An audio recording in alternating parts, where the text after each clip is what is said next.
முன்னாள் அதிபர் டொனால்ட் டிரம்புக்கு 77 வயதாகிறது.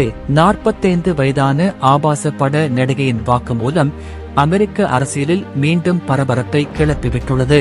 அமெரிக்க அதிபர்கள் மீது பாலியல் புகார்கள் கிளம்புவது வாடிக்கையான ஒன்றாகிவிட்டது. இதில் லேட்டஸ்டாக இணைந்திருப்பவர் டொனால்ட் டிரம்ப். 3க்கும் மேற்பட்ட நடிகைகள் இவர் மீது பாலியல் புகார்களை பொதுவெளியிலேயே அம்பலப்படுத்தியிருக்கிறார்கள்.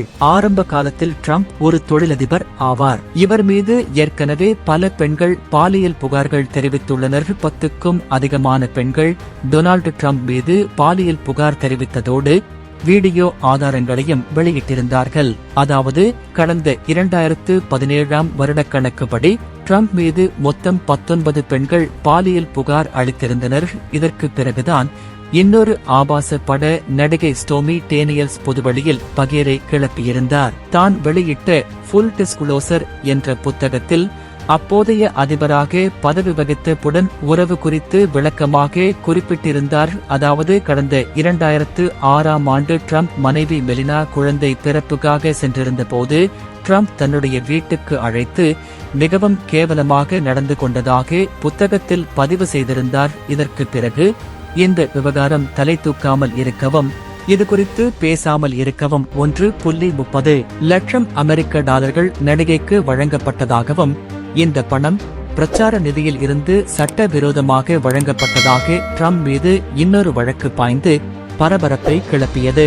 வழக்கறிஞருக்கு பணம் செலுத்திய ஆவண பதிவுகளை மாற்றிய குற்றச்சாட்டில் டிரம்ப் சிக்கினார். மறுபடியும் அதிபர் தேர்தலில் நிற்கப் போகிறாராம் டிரம்ப். பணம் கொடுத்த விஷயம் இப்போது வெட்ட வெளிச்சமாகிவிட்டது. டிரம்ப் மீதான குற்றவியல் வழக்கில் நியூயார்க் கோர்ட்டில் ஸ்டோர்மி டேனியல்ஸிடம் தற்போது விசாரணை நடத்தப்பட்டது. அப்போது கோர்ட்டில் ஆஜரான ஸ்டோர்மி டேனியல்ஸ் சொன்னதாவது, கடந்த 2006 லேக் தஹோவில் ஒரு பிரபல கோல்ஃப் போட்டியில் டிரம்பை சந்தித்தேன். தற்போது எனக்கு 27 வயது. டிரம்ப் என்னுடைய அப்பாவை விட வயது மூத்தவர். இரவு உணவு சாப்பிட டிரம்ப் என்னை அழைத்தார். நான் தயக்கத்துடன் ஒப்புக்கொண்டேன். பிறகு என்னுடைய சம்மதத்துடன் தான் அவர் என்னை அணுகினார். அப்போது டிரம்ப் என்னை செல்ல பெயரிட்டு அழைத்தார் என்று டிரம்ப் பின் ஒவ்வொரு பாலியல் லீலைகளையும் ஸ்டோர்மி டேனியல்ஸ் கோர்ட்டில் மிகவும் வெளிப்படையாகவே சொன்னாராம். இதையெல்லாம் கேட்டு வழக்கை விசாரித்த தலைமை நீதிபதி ஜுவான் மெர்ச்சனை மிகவும் தர்மசங்கடத்துக்கு ஆளாகிவிட்டாராம்.